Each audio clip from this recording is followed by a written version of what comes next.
Have you ever felt like life keeps pushing you in this direction that you're trying to avoid? Like you feel the pull, something is asking you to grow, change, or step into something new, but part of you resist it. You delay, you distract yourself, you try to go the opposite way, and yet life keeps bringing you back to the same lesson. The story of Jonah and the whale is about that moment because surrender is one of the hardest things for us to do. We like control. We like certainty. We want to know how things will work out before we take the step. So when something challenges us, we resist.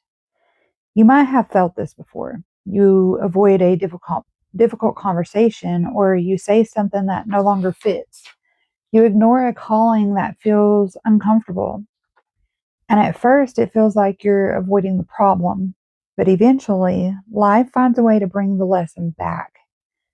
You see, in the story, Jonah is given a direction, a purpose, but instead of following it, he runs the other way. He boards a ship, he tries to escape the path that's been set before him, but the storm comes. And eventually, Jonah finds himself inside the belly of a great fish. Now, if we look at this symbolically, the, the whale represents a moment of pause, a moment where life removes distractions, and it forces you to face what you've been avoiding. So let's break this down, what this story reveals about surrender, because it speaks directly to moments many of us experience. Resistance often creates the storm. You see, when Jonah ran from his calling and the storm began, sometimes the chaos we experience in life isn't random. It's the result of resisting what we know we need to face. Avoidance doesn't remove the lesson, it just delays it. Because the whale represents a period of reflection. You see, the belly of the whale is not just a place of confinement, it's a place of transformation, a moment where Jonah stops running. And many people experience a similar phase in life, a period where things slow down, where you feel isolated. When you're forced to reflect on where you are and where you're going, and while it may feel uncomfortable, it's also where clarity begins. You see, surrender isn't giving up, it's letting go of control. Many people misunderstand surrender. They think it means weakness. But surrender doesn't mean you stop trying.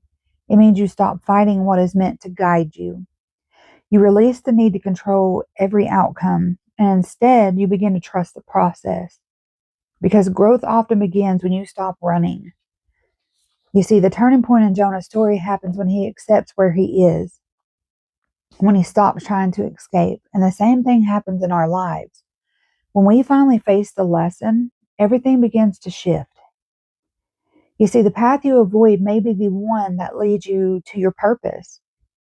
Jonah eventually goes where he was meant to go, and this is a powerful reminder.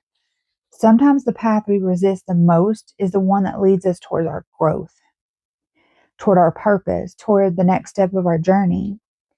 So, how do we apply this to our lives? Well, first, pay attention to where you're resisting growth. What situation keeps showing up for you? And second, ask yourself what the lesson might be instead of asking, why is this happening to me? Ask, what is this trying to teach me? And third, practice trust, not blind faith, but the willingness to move forward even when you don't see the entire path.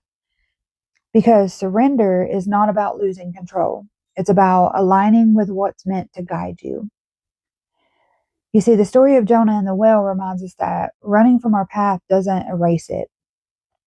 It simply delays the moment we're meant to face it. And sometimes the place that feels like confinement is actually a place of transformation. And this is a part of the journey where you stop running and you start trusting the direction life is guiding you. So if this message resonated with you, if you're learning how to surrender and trust your path, make sure you subscribe to the channel, because this journey from resistance to surrender to ascension, we're walking it together. And I'll see you guys in the next video.